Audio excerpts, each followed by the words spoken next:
afambalo oni wala nara al-khuruja ala immatina wa wulati umurina wala nara al-khuruja ala immatina wa wulati umurina bákan náà àwọn sínú àwọn tó ṣe kó máa ń gbógun ti ìjọba à ń sínú àwọn tó máa ń gbógun ti ìjọba àwọn aṣíwájú wa bákan náà àwọn olórí wa kí ni ẹ̀rí tó ń bẹ fún eléyìí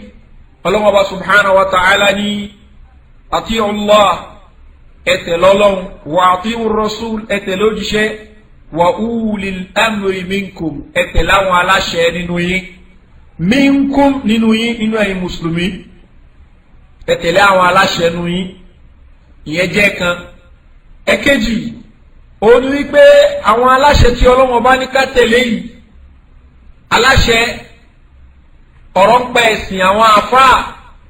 bákan náà àwọn aláṣẹ ayé aláṣẹ ẹ̀sìn àwọn wo ni aláṣẹ ẹ̀sìn àwọn náà làwọn àfáà ẹ̀tẹ̀lé wọn àwọn wo láláṣẹ ayé àwọn náà làwọn ìjọba mùsùlùmí ẹ̀tẹ̀lé wọn ṣùgbọ́n títẹ̀lé yìí nígbà tán bá sọ tó tako tọlọ́hun ọba fún wa ni tán bá sọ tó tako tọlọ́hun ọba fún wa a gbọ́dọ̀ tẹ̀lé wọn eléyìí òun ni anabiwa Muhammad sallallahu alaihi wa sallam ń ra àwọn yàn kan lọ sójú ogun ó fi hàn kan ṣe olórí wọn àwọn ọmọlẹ́yìn wá ṣe nǹkan tó bí olórí ogun inú ó wá núdà mú pa aláṣẹ fún yèmí lólórí gbogbo yẹn ẹ lọ kógi jọ ẹ lọ wági ṣẹpẹ wọn á kógi jọ ó ní ẹ dáná sí ó ní ẹ mọ kó sínú ẹ àwọn kan kọ́kọ́ fẹ́ kó sínú ẹ náà wọ́n tún wá wọ náà pé kí la tẹ̀lé Muhammad fún torí káwọn bá wọ náà nígbà tó bá wọ náà látàyè yìí kí wọ́n láǹfààní ipa tẹ̀lé Muhammad wọ́n máa ń wòran ó ṣáà ń bínú wọn ní ẹ̀kọ́ sí gbogbo wọn ń wò títí tí ìbínú yẹn fi rọlẹ̀ láàrẹ̀ ìgbà tí ìbínú yẹn rọ̀ iná yẹn padà kú ìgbà tí wọ́n á dọ́dọ̀ anábìwá Muhammad sallallahu alaihi wasallam wọ́n ní ẹni tẹ́ fi ṣe olórí fún wa ẹni ká tẹ̀ láṣẹ olórí òun ló dáná kalẹ̀ pé ká kó sínú ṣùgbọ́n àwọ̀ pé kíkó sínú anábìwá Muhammad sallallahu alaihi wasallam ká ní pọ́n wọ̀ ọ́ ni ibi tí wọ́n kú sínú nìyẹn hàn ní jáde kúrò nú ẹ̀ mọ́ àwọn wọ̀nà látàyè tí wọ́n nìyẹn anabiwa Muhammad sallallahu alaihi wa sallam ni innama ta'atu fil ma'ruf níta ní kẹ́ máa tẹ̀lé lórí fún kẹ́ máa tẹ̀lé lórí pààyàn láṣẹ ń tó dáa tó bá pààyàn láṣẹ ń tó dáa olórí ń tó dáa òun náà dẹ̀ ní tọ́lọ́mù bá ti ní ká ṣe ìyẹn jẹ́ kan bákan náà anabiwa Muhammad sallallahu alaihi wa sallam gẹ́gẹ́ bó ṣe ń bẹnu kitabul imara nínú Sahih Muslim ó ní man wali alayhi walin ẹni tí ó bá ní olórí kan fara'a fi shay'an min ma'siyatillah aw fara'u ya'ti shay'an min ma'siyatillah ó wá rí olórí yìí tó ń ṣe nǹkan tó tako t'Ọlọ́hun Ọba Ànábì wa Muhammad sallallahu alayhi wa sallam ó ní kó má tẹ̀lé níbi in tó ń tako t'Ọlọ́hun Ọba yẹn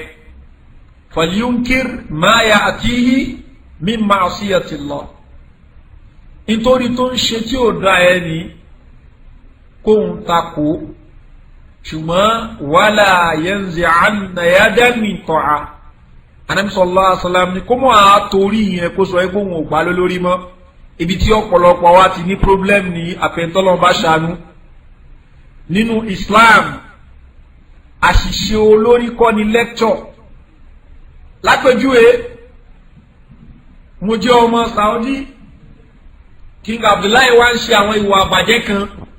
lókè ìgbà tí ò bá ti impose ìwà àbàjẹ́ yẹn lé mi lórí pé tẹ́mi ló mọ̀ ṣe nìyẹn èmi ò takò lọ́kàn mi tí máa ń bẹnu àwọn tó ní opportunity àti bá a sọ̀rọ̀ àá bá a sọ̀rọ̀ pé léyìí tẹ́ ń ṣe yóò dá gẹ́gẹ́ bó ṣe ń bẹnu Sunnah Ibn Abi Asim Ànábì sallallahu alaihi wasallam ní man arada an yansaha li dhi sultani Ànábì ní gbogbo ẹni wá fẹ́ ṣe wáàsí fún ẹni tó ń bẹnu pòní tó jẹ́ ọlọ́lá tó ṣe yí pé ẹnìyẹn jẹ́ ó ń bẹnu àwọn tó ń darí ìlú Ànábì sallallahu alaihi wasallam fala yubdi alaniya Ànábì ní kó má ṣe gbangba falya'khudh biyadi Ànábì ní kó lọ bá kó má ṣe gbangba kó lọ bá Ànábì sallallahu alaihi wasallam ní wa in qabila tó bá gba wáàsí tó ṣe fún fadhaka Ànábì ní alhamdulillah wa illa tó bá ṣe wáàsí yẹn fún tí ò bá gba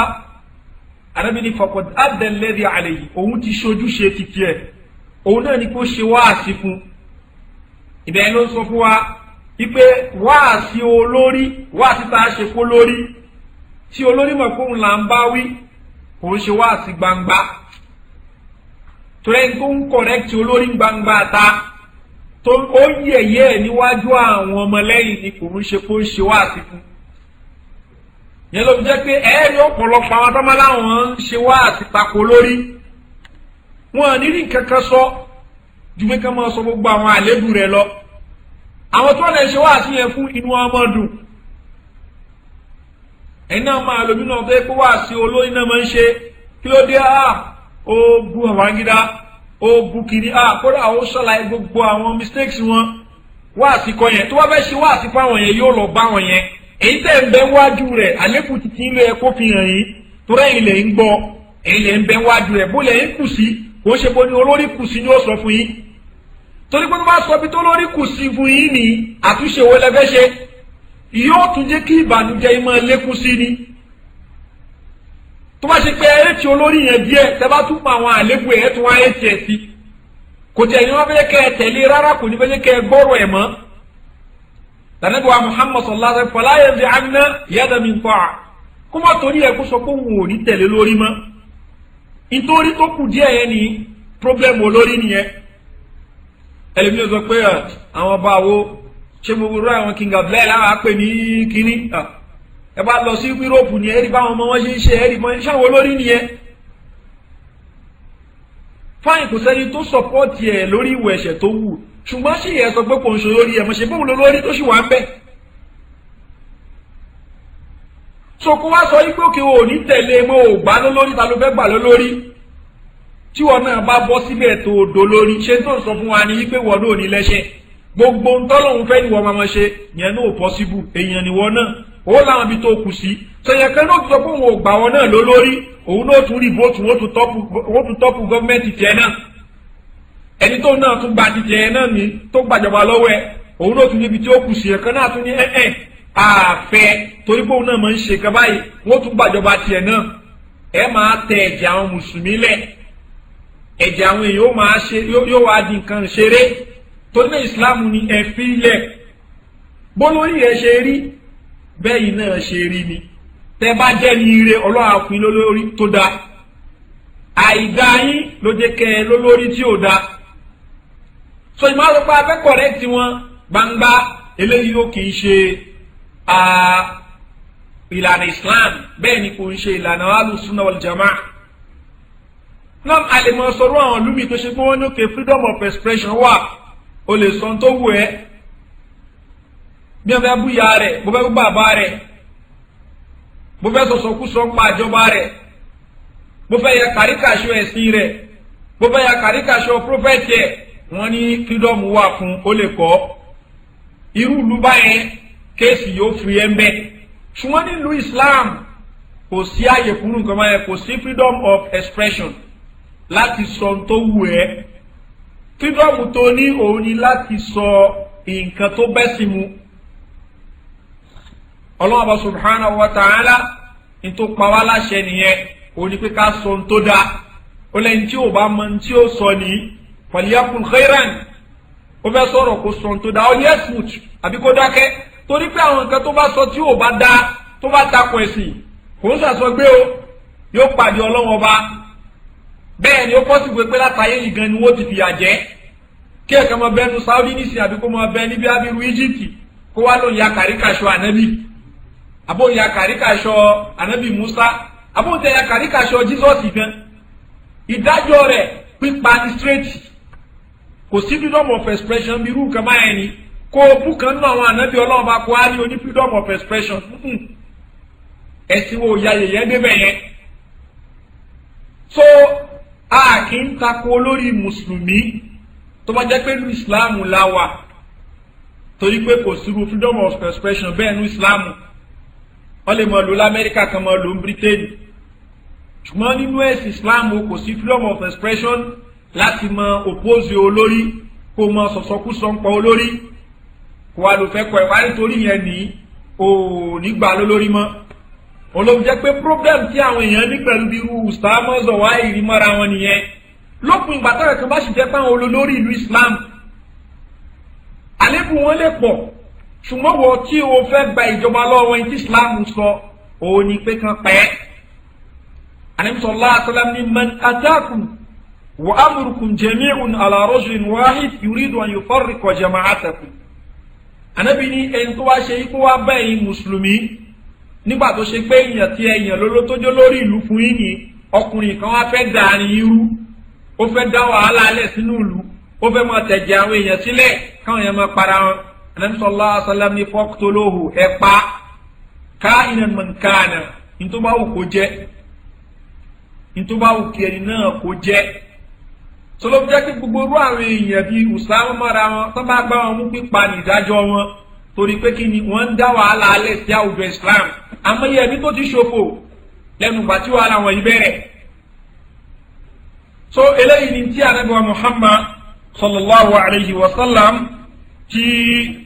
ó sọ fún wa nípa rí pé nítorí páwọn olórí wa wọ́n ṣe tó kù díẹ̀ káàtó káwa nítorí yẹn àpà wọn lólórí mọ́ lára àmì tẹ́yẹ̀dẹ̀ mọ́ fi ń takò olórí ìlú òun náà ni demonstration Islam ò gbà wọlé ní peaceful demonstration nìkan kò sí tó ń jẹ́ peaceful demonstration ní Islam demonstration haramu ni àwọn west ni wọ́n introduce gbogbo pàǹtí fún wa kò sínú ìtẹ̀ Islam wípé kí àwọn èèyàn láwọn fẹ́ lọ rí àwọn fẹ́ ṣe demonstration láti lè fi ìbínú àwọn àbí ẹ̀dùn ọkàn wọn hàn síta kò sínú Islam títí wa torí pé ọ̀pọ̀lọpọ̀ àwọn demonstration tó láwọn ń ṣe yìí ọ̀pọ̀lọpọ̀ ẹ̀ làwọn hooligans àtàwọn ọmọ olè mọ́ hijack mọ́ wọn lọ́wọ́ ọ̀pọ̀lọpọ̀ òun náà ni ìtẹ̀jẹ̀ sílẹ̀ àbíkán ní ó ti ẹ̀ kéré jù wọ́n pa èèyàn kan kódà tí mọ́rù Amẹ́ríkà tí wọ́n ti ń ṣe wọ́n lè ṣàwọn èèyàn léṣe nígbà tó máa ń ṣe ó kéré jù nìyẹn àbí kí èèyàn kan kú náà àwọn tó bá ṣe. so Islam ò fi ààyè kálá ń ṣe demonstration kò fi lẹ̀ nítorí ká ṣe ẹ̀yìn ẹ̀tẹ̀ lọ́lọ́run ẹ̀sìn tọ́lọ́run fẹ́ kẹ́ ẹ ṣe olórí yín tẹ́ẹ̀ bá lè fàdúrà ràn án lọ́wọ́ pé kọ́lọ́run ọba kó bá yín tún ṣe kò ń ṣe pé kẹ́ wálẹ̀ ẹ̀ vote against ẹ̀ so ló fi jẹ́ pé àwọn tó láwọn ń rí vóòtì eléyìí ó kì í ṣara ẹ̀sìn Islam ẹ lè rí ní Egypt wọ́n lè ní òkè wọ́n ṣe demonstration ní Saudi wọ́n lè ní wọ́n ṣe demonstration nígbà tí èèyàn kan tó ṣe kàríkàṣọ Ànábì wa Muhammad sallallahu alaihi wasallam ní Denmark àwọn mùsùlùmí worldwide wọ́n ní àwọn fẹ́ protest àwọn ṣe demonstration kí nìkan tó tara ẹ̀ bọ́ wọ́n sun embassy káàkiri bẹ́ẹ̀ ni wọ́n ń pa àwọn èèyàn Islam náà dà ṣé Islam ló ní kẹ́ mọ́ sun embassy káàkiri Islam ló ní kẹ́ mọ́ pa àwọn èèyàn káàkiri Islam ló ní kẹ́ mọ́ attack àwọn èèyàn káàkiri irú demonstration yìí kò sí èèyàn kan ní òkè peaceful demonstration la fẹ́ ṣe kò sí tó ń jẹ́ peaceful demonstration tí wọ́n bá ní làákàyè tiẹ̀ pé ipò ní da nǹkan rú mọ̀ páwọn tí àwọn èèyàn tí làákàyè wọn ò pé tí wọ́n tẹ̀lé wọn pọ̀ jantirẹrẹ olóògùn jẹ́ pé kódà àwọn tí wọ́n jẹ́ onírògbòdìyàn àwọn tí wọ́n jẹ́ àdàlú tí wọ́n ń ba nǹkan jẹ́ bí àwọn Zawahiri kankan mara wọn àwọn kan ń tako demonstration wọn yìí tẹ̀ka bá sọ nǹkan tí ó da yìí tẹ̀ máa fi lọ pa ọrùn ní ẹ bá lẹ demonstrate ẹ bá ti demonstrate tán ẹ kàn ti fìbínú wọn o ti tẹ̀ ẹ lọ jòkó padà wọ́n ní ìhun ṣe solution náà àníkẹ́ dànkanrú kí gbogbo ẹ̀ kó mọ́ lọ ṣùgbọ́n ẹwọ́n ẹni tó ń sọ fún ẹ̀yẹ̀ pé kán dànkanrú bo ni wọ́n wà wọ́n bẹ́nu kòtò tó ṣe pé ẹ̀ẹ́dírẹ́sì ẹ̀ nígbà tó ṣe pé ń bẹ láàfin ọba ni ẹ̀ ń jẹun àwọn fámìlì ń jẹun ẹ̀ ń fi ẹ̀mí àwọn èèyàn ṣòfò ẹni káwọn yẹn kán máa lọ demonstrate kán máa lọ ṣe trade bombing kán máa ṣe gbogbo àwọn kan wọ̀nyí ló fi jẹ́ pé ọ̀pọ̀lọpọ̀ àwọn ọ̀dọ́ orí wa ẹ̀jẹ̀ kó pé ẹ̀ mọ́ ni káwọn èèyàn máa charge wa anyhow ẹlòmíín tó ń tì í sí tí ò lè ṣe ni ìkan náà àwọn àfa ó wá bí ẹ lórí Al Jazeera TV ó wá ń sọ fáwọn èèyàn wípé òkè kán mọ slide bombing pé kò sí nǹkan tó burú bẹ́ẹ̀ èèyàn kan wá kọ̀lẹ̀ ní pé ẹ̀yin àfa ẹ kàn mọ́ fún wọn bá tó wá pé káwa lọ jà ní ẹ̀yin kọ́ olùbẹ́ kan pa gbogbo wa nìyẹn àtàfà àti kìrẹ̀ ta ló sọ pé àpò gbọ́dọ̀ kú Ànábì sallallahu alaihi wasallam láwọn lára àwọn tó ń bẹ ní forefront ogun ni ta ló ní àfa kó wọn fún èèyàn fatuwa nìkan ni òun ò mọ̀ jà ń tiẹ̀ bẹ́ẹ̀ lẹni tó fọ èèyàn bá tó wá pé kẹ́mọ́ ṣiṣẹ́ bọ́m̀bì ti àwọn ọmọ tiẹ̀ ń bẹ l'Amẹ́ríkà yìí tó ṣe dọ́kítọ́rẹ́tì ṣe dọ́kítọ́rẹ́tì yìí tó ṣe masters ṣe masters àwọn ọmọ ọlọ́mọ ló ti síbi ikú ló ti síbi kíní pẹ̀lú pé kíni òun cháàjì wọ pé nítorí ẹ̀kan ṣe ni ẹjẹ́ kan jà fẹ́ sìn olóòmù jẹ́ pé àwa náà ẹni kí làákà ìwà kó pé dáadáa ká mọ́ ní ìròrí àwọn tí wọ́n ń dà lúrú torí pé ànábì Muhammad sallallahu alaihi wasallam ìgbà tí ó ròyìn àwọn tó ń dà lúrú ànábì sallallahu alaihi wasallam tó fi ròyìn wọn ó ní udasaul asnan àwọn ọ̀dọ́ ni wọ́n tufaul ahlam ànábì ní àgọ̀ ló pọ̀ jù nu wọn àgọ̀ ni wọ́n àmì kan máa fi mọ̀ pàgọ́ ni ìgbà tí ẹ̀ka ní òkè Amẹ́ríkà ìpè òkè Amẹ́ríkà o àwọn náà ń kọ̀ǹtú epo Saudi ó wá fẹ́ fún wọn fatuwa ni ó wá ní káwọn èèyàn lọ bọ́ǹbù gbogbo oil installations tó ń bẹ ní Saudi torí pé Amẹ́ríkà ń benefit ó mọ̀ pé tó ń sọ ni pé gbogbo táwọn aráàlú yẹn tí wọ́n ń jẹun ló ń jẹun fẹ́ parẹ́ yẹn ni nítorí Amẹ́ríkà nínú àwọn ọmọ tó ń tẹ̀lé tẹ́lẹ̀tẹ́lẹ̀ tí wọ́n ní làákàyè yẹn wá wò pé irú ọ̀rọ̀ dẹ̀ ò lélẹ́yìí ká bọ́ǹbù gbogbo tábà fi lè bọ́ǹbù kínní nítorí Amẹ́ríkà àti bọ́ǹbù kínní nítorí aráàlú náà nìyẹn ìta gbójúlé tó ṣe pé òkè ó jẹ́ nǹkan ọrọ̀ ajé wa lélẹ́yìí òun náà lè po tábà tó wà la bọ́ǹbù ẹ̀ ní Amẹ́ríkà làwọn affect ni